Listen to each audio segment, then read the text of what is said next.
Hello. I'm going to talk about the Final Fantasy games. I'm probably going to upload a bunch of videos today.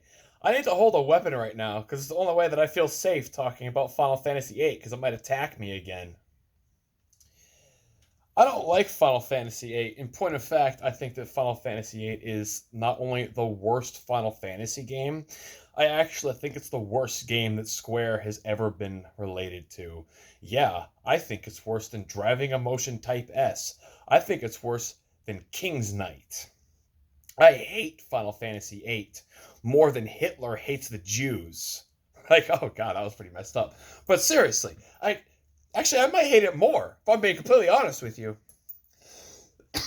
At just the most basic level, Final Fantasy VIII is responsible for taking the development team away from another game that was being produced and developed at the same time. Another little game that perhaps you've heard of called Xenogears. And that's why every single time I have to listen to someone be like, I really like Xenogears. It's a pretty good game, except for the second disc, like the first 12, 15 hours of it, because it's not a complete game. Yeah. So you took away the devs from an actually good game, and then you put them into Final Fantasy VIII, and you made a piece of crap. Oh my God in heaven. There was simply no mercy and no salvation, no justice in the world during the development of these two games. Otherwise, development would have been taken away from Final Fantasy VIII and put onto Xenogears instead, which is a much better and far more timeless game, and it has a love story that's actually good. Unlike, oh hi, I'm Rinoa, literally the pushiest bitch ever made in any piece of media, and you will do what I say. Otherwise, I might throw a temper tantrum and make you look bad socially. F Rinoa. Square put every egg in the Rinoa basket and just... Sorry, I had to hit something with a weapon. Like, I hate almost every single thing about Final Fantasy VIII. Combat? What combat? You spend half your damn time in battle drawing magic from enemies and not fighting. Oh look, this enemy has Faraga. I guess I'm spending another 18 minutes drawing it on all three of my characters so I can actually junction it to my stats so that I can actually play the game. It's kind of weird, I keep leveling up, but the enemies still take the same amount of time to die. What's the point of leveling up if I don't actually get stronger? You want to know how you actually level up in Final Fantasy VIII? You have to kill Squall! Because your stats, the enemy stats, are a mirror reflection of Squall's level and his stats. So, if you're playing with, Squall and Quistis and Irvine, guess what? Everyone else is useless, because they're not in your main party gaining EXP alongside Squall. So if you want to actually make your character's levels have value and meaning, you have to keep Squall dead for most of the game. Oh, goody gumdrops! I'm so excited to play a game where I don't get to use the main character, otherwise all my progression doesn't matter. Son of a biscuit pile, man. What an awful game. And it's oh, hey, you want to get the Lionheart on Disc 1? Why wouldn't you want to get the Lionheart on Disc 1? Guess what? You have to play Triple Triad for 75 hours. Oh, these people use these rules. These people are going to use these rules. You want to get the Rinoa card so that you can actually have the Lionheart on Disc 1? Oh, look, here's your 50th time fighting this stupid hoe bag to get Rinoa's card. I own 7 of the cards on the field. I've put down 1 more. All right, cool. Now I got 8 cards in the field. There's only 2 more spots left. It's all blue. There's no way you can win. And then the computer just says, double meatloaf, reverse prismatic osmosis. Every card on the field belongs to your enemy, and you don't get the Rinoa card. You're not allowed to win or have fun playing this stupid trash game. But, maybe it makes sense, right? Maybe it makes sense to keep Squall dead for most of the game, considering that's apparently the whole plot that no one agrees on, and everyone tells me this game has a good story. Really? Because no one agrees on what the story even freaking is. Is Squall dead? Is Squall alive? Nobody seems to have any definitive answer for it. We all know that when you die in a cutscene in a Final Fantasy game, and Squall had a watermelon-girthed icicle shoved straight through his chest, where he does not have lungs or a heart anymore, he's probably dead.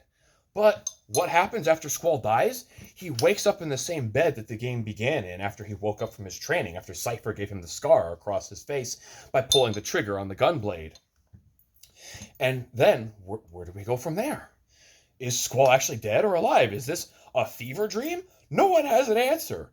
The best thing that I can possibly come up with is that when Idea becomes the Sorceress Ultimecia, and she enacts time compression with a K, because all the possible timelines and continuums amalgamated into a single point in space-time, that means that some other version of Squall is going to exist there.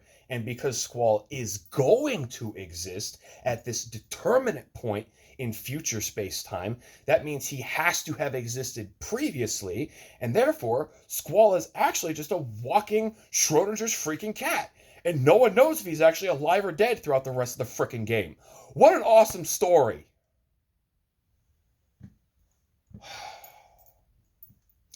I do think the Guardian Force system's pretty cool, though.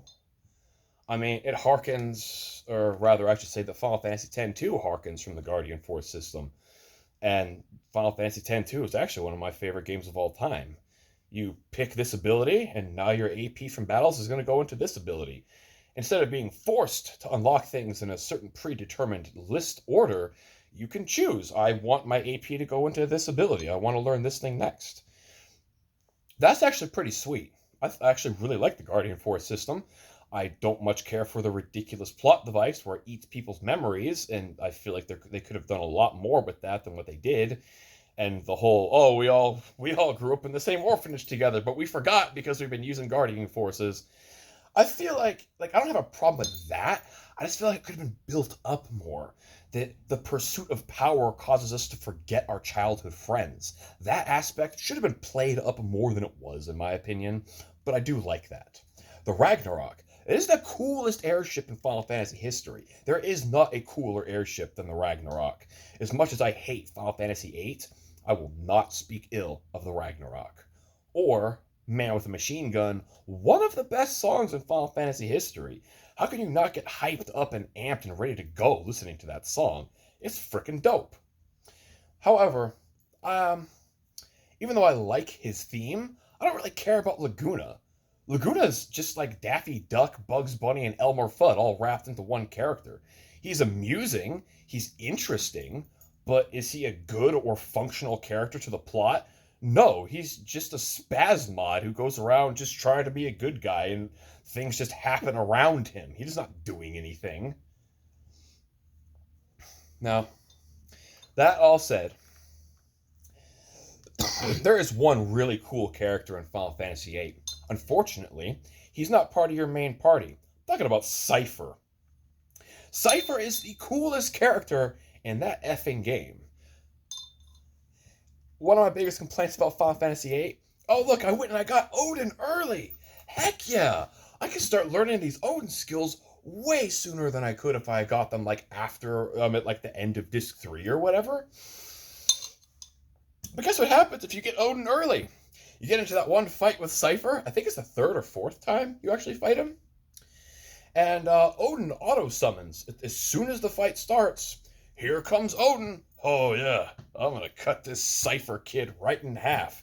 You know, Odin, the Norse god who descends into this realm through a trans-dimensional gateway on his six-legged horse Sleipnir, and he comes down with his Zantetsuken, and it's just, I'm gonna clean everything in half! And what does Cypher do? When Odin comes charging at him with the Zantetsuken, Cypher's like, guess what, idiot? Oh! Cypher cuts Odin in half. Holy effing F! Cypher kills Odin. And not just kills him. He does Odin's, classic style of just cuts Odin in half.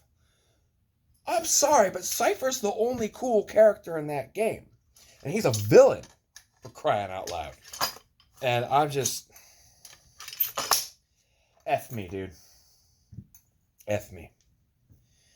Final Fantasy VIII is a pile of burning garbage that is then covered in a fine layer of used tires to, add some more revulsion and disgust to an already heinous pile of crap. Final Fantasy VIII is the worst game Square has ever put their name on, and I don't know if they'll ever be able to make something that can take that taste out of my mouth as much as I love them. Thanks for listening. Appreciate your time. Don't play Final Fantasy VIII. It sucks. God bless. Bye.